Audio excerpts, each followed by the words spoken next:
Hello friends, तो कैसे हैं आप सभी लोग। जैसा कि आप देख रहे हैं, बैंक ऑफ बड़ौदा की तरफ से इस नई रिक्रूटमेंट को निकाला गया है। आइए अब बात कर लेते हैं इसकी इन्फॉर्मेशन की रिगार्डिंग एप्लीकेशन प्रोसेस कि आपका एप्लीकेशन प्रोसेस कैसे होने वाला है, क्या आपका एलिजिबिलिटी क्राइटेरिया होने वाला है, कौन सा आपका किस तरीके का आपका सिलेक्शन प्रोसीजर होने वाला है, एप्लीकेशन फॉर्म कैसे फिलअप करना है और इम्पॉर्टेंट डेट्स क्या क्या रहने वाली हैं। तो आइए बात कर लेते हैं अपनी सारी इंपॉर्टेंट पॉइंट्स की। तो हेलो फ्रेंड्स, जैसा कि आप देख रहे हैं, वीवम जॉब अपडेट्स की तरफ से एक बार फिर हम आ चुके हैं एक नई वैकेंसी और एक नई जॉब अपडेट के साथ। अगर अभी तक आपने हमारे चैनल को सब्सक्राइब नहीं किया है तो please do like subscribe the channel and hit the bell icon, ताकि आपसे कभी भी कोई भी जॉब नोटिफिकेशन मिस ना हो जाए। तो चलिए बात कर लेते हैं अपनी रिक्रूटमेंट प्रोसेस की।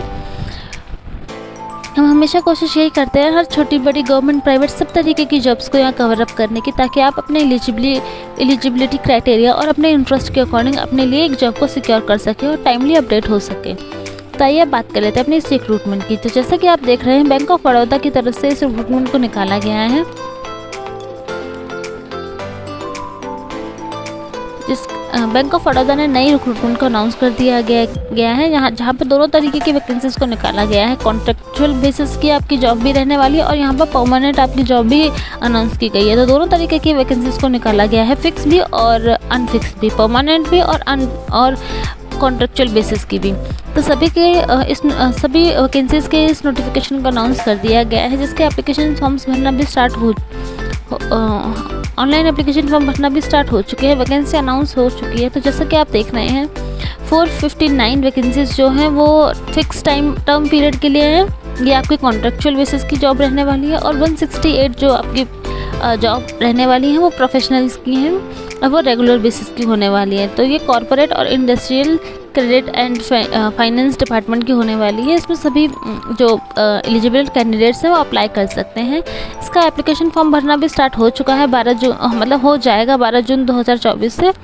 और आइए अब देख लेते हैं अदर डिटेल्स की। और इसकी जो ऑफिशियल वेबसाइट है, ये आप देख रहे हैं bankofbaroda.in, ये इनकी ऑफिशियल वेबसाइट है। यहाँ जाकर आपको इसका ऑनलाइन वेबसाइट पर यहाँ जाकर आपको इसका नोटिफिकेशन मिल जाएगा, इस PDF का नोटिफिकेशन मिल जाएगा, ऑनलाइन एप्लीकेशन फॉर्म भी मिल जाएगा। और यदि कोई क्वेरी होगी तो वो यहाँ पर आपके आराम से सॉल्व हो जाएगी। तो यहाँ जाकर आप चेकआउट ज़रूर करें और बिफोर एप्लीकेशन एक बार नोटिफिकेशन को रीड आउट ज़रूर कर लें।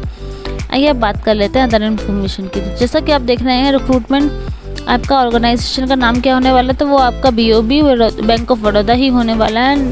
पोस्ट नेम की बात करें तो जैसा कि आप देख रहे हैं, वेरियस पोस्ट यहाँ पर अनाउंस की गई हैं, अलग अलग कैटेगरीज़ में, अलग अलग नेम की, प्रोफेशनल्स की और स्पेशलिस्ट ऑफिसर SO की, हर तरह की वैकेंसी को यहाँ पर अनाउंस किया गया है। ये इनके एडवर्टाइजमेंट नंबर है जो कि आप देख सकते हैं। एप्लीकेशन मोड आपका ऑनलाइन ही होने वाला है। टोटल वैकेंसीज़ की बात करें तो वो आपकी 627 वैकेंसीज़ को अनाउंस किया गया है। सैलरी की बात करें तो 48,000 से 69,000 आपकी सैलरी रहने वाली है। आपकी सैलरी इन बिटवीन ही रहेगी, 48,000 से लेके 69,000 के बीच में ही रहेगी। जॉब लोकेशन की बात करें तो वो आपकी ऑल इंडिया होने वाली है, तो आपको पोस्टिंग भी कहीं भी मिल सकती है आराम से। तो आपको इसकी टेंशन लेने की ज़रूरत नहीं है कि हम इस स्टेट में रहते हैं, किसी और स्टेट में जाना पड़ जाए। तो हो सकता है कि आपको आपकी ही स्टेट में भी जॉब मिल जाए। आइए बात कर लेते हैं रिक्रूटमेंट की। तो ये जॉब्स को बताया गया है कि बैंक ऑफ बड़ौदा की तरफ से जॉब्स निकाली गई हैं। इंपॉर्टेंट डेट्स को बताया गया है और इम्पॉर्टेंट डेट आपकी लास्ट डेट निकलने से पहले आपको एप्लीकेशन फॉर्म भर देना है, वो सारी कैटेगरीज़ के बारे में बताया गया है। आइए इंपॉर्टेंट डेट्स की बात कर लें। तो जैसा कि आप देख रहे हैं, एप्लीकेशन फॉर्म भरना इनके 12 तारीख से स्टार्ट हो जाएंगे। 12 तारीख मतलब आज से इनके एप्लीकेशन फॉर्म भरना स्टार्ट हो चुके हैं।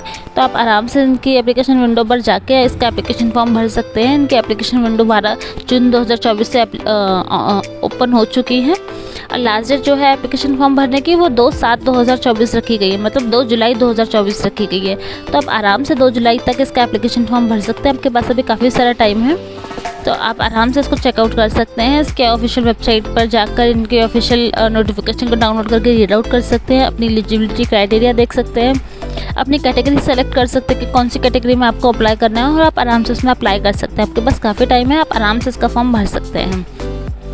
एग्ज़ाम डेट अभी नोटिफाई नहीं की गई है और एडमिट कार्ड आपके एग्ज़ाम से 10-12 दिन पहले आप आपको आपके ऑफिशियल ईमेल आईडीज़ पर आ जाएंगे, तो वहाँ जाकर आप आराम से डाउनलोड भी कर सकते हैं।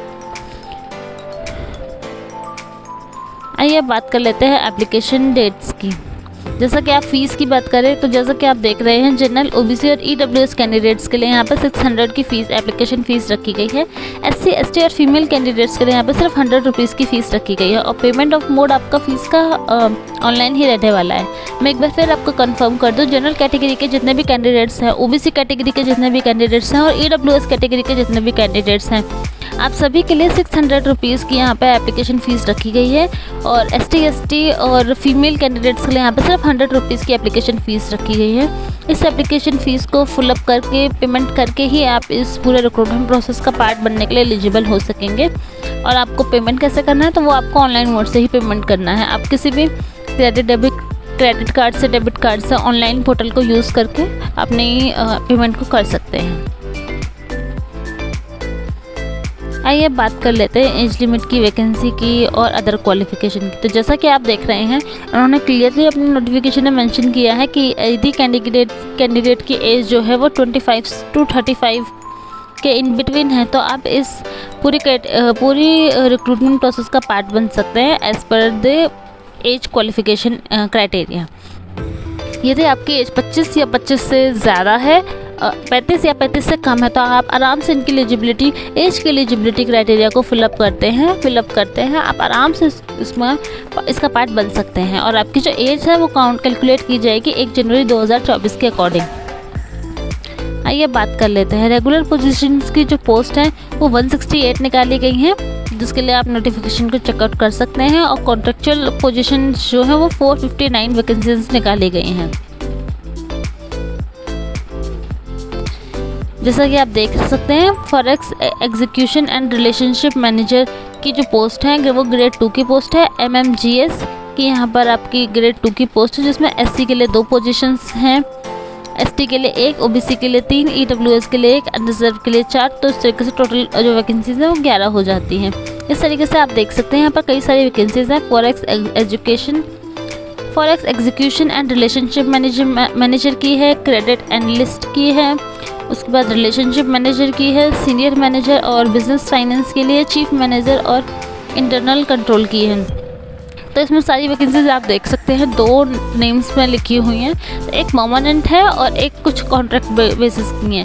यदि आप किसी गवर्नमेंट या किसी एग्ज़ाम की तैयारी कर रहे हो, तो आप देख ही रहे हो कि आपको ज़्यादा लंबी जॉब नहीं चाहिए, तो आप उसके लिए कॉन्ट्रैक्ट बेसिस वाला जो क्राइटेरिया है वो वाला सेलेक्ट कर सकते हो और अपनी पोजीशन जो है ले सकते हो, ताकि बाद में अगर आपको जॉब छोड़नी भी पड़ जाए तो आपके ऊपर कोई पेनल्टी या फिर किसी तरीके की कोई और चीज़ ना लगे, तो आप आराम से उस जॉब को छोड़ भी सकते हो। पर फिक्स वाली जो होती है उसमें अगर आपने फिक्स आपकी जॉब हो गई है और उसके बाद आप छोड़ रहे हैं, तो आपको कुछ पेनल्टी वगैरह देनी होती है। तो उस सब से बचने के लिए आप ये कर सकते हो। बाकी अगर आप चाहो तो परमानेंट ही ले लो, क्या पता बाद में आपको जॉब छोड़नी ही ना पड़े। आइए बात कर लेते हैं सिलेक्शन प्रोसीजर की। तो जैसा कि आप देख रहे हैं, इन्होंने क्लियरली नोटिफिकेशन में मेंशन किया है कि सबसे पहले इनका एक रिटन एग्जामिनेशन कराया जाएगा, फिर एक स्किल टेस्ट होगा, उसके बाद डॉक्यूमेंट वेरिफिकेशन और मेडिकल एग्जामिनेशन के बाद मेडिकल एग्जामिनेशन के साथ साथ ही आपका सिलेक्शन प्रोसीजर कंप्लीट हो जाएगा। तो जितने भी कैंडिडेट्स इनकी रिटन एग्जामिनेशन को क्लियर कर लेंगे, स्किल टेस्ट को क्लियर करेंगे, डॉक्यूमेंट वेरिफिकेशन को क्लियर करेंगे और मेडिकल एग्जामिनेशन को भी क्लियर करेंगे, उन सभी को इन वैकेंसीज़ को दे दिया जाएगा। वो इनके सिलेक्शन प्रोसीजर को फुलफिल कर जाएंगे और उन्हें ये वैकेंसीज दे दी जाएंगी। आइए अब देख लेते हैं कि एप्लीकेशन फॉर्म किस तरीके से भरना है, ऑफलाइन फॉर्म कैसे भरना है। सबसे पहले आपको नोटिफिकेशन को अच्छे से पढ़ना है, फिर उसका जो प्रिंट आउट है एप्लीकेशन फॉर्म का, उसको जो कि अवेलेबल है पोस्ट पर ही उनके ऑफिशियल वेबसाइट पर, वहाँ से आपको उसका प्रिंट आउट निकालना है, फिर क्लियरली उसको अच्छे से पढ़ना है और फुलफ़िल करना है। फुलफ़िल अप करने के बाद आपको उसमें अपने सारी की सारी एप्लीकेशन फॉर्म में डिटेल्स डालनी है, अपने डॉक्यूमेंट्स जो है वो अटैच करने हैं। उसके बाद आपको एक एनवेलप पर इनका एड्रेस वगैरह लिख कर इसको सेंड कर देना है। ये इनका एड्रेस है, यहाँ पर आप लिख कर इसको सेंड कर देंगे और उसके बाद आपका जो एप्लीकेशन फॉर्म है उसको आप किसी पोस्ट ऑफिस से पोस्ट कर देंगे और आपका एप्लीकेशन फॉर्म फिलअप हो जाएगा। तो अगर आपको हमारा वीडियो अच्छा लगा हो तो please do like subscribe the channel and hit the bell icon, ताकि आपसे कभी भी कोई भी जॉब नोटिफिकेशन मिस ना हो जाए। और इसका एप्लीकेशन फॉर्म का ऑफिशियल एप्लीकेशन फॉर्म का लिंक, नोटिफिकेशन का लिंक और ऑफिशियल वेबसाइट, ये तीनों ही लिंक मैं नीचे डिस्क्रिप्शन बॉक्स में मेंशन कर दूँगी, तो आप वहाँ से चेकआउट कर सकते हैं। और उसके बाद भी अगर आपकी कोई क्वेरी रह जाती है तो मैं आपको इंस्टाग्राम की आईडी भी नीचे मेंशन कर दूँगी, तो आप उसको भी चेकआउट कर सकते हैं आराम से। और अपना कोई भी क्वेश्चन हो तो मुझे वहाँ पर पूछ सकते हैं, ताकि मैं कोशिश करूँगी कि टाइमली आपके सभी क्वेश्चंस का आंसर कर सकूँ। और अगर आपको हमारा वीडियो अच्छा लगा हो तो please do like subscribe the channel and hit the bell icon, ताकि आपसे कभी भी कोई भी जॉब नोटिफिकेशन मिस ना हो जाए। And thanks for watching.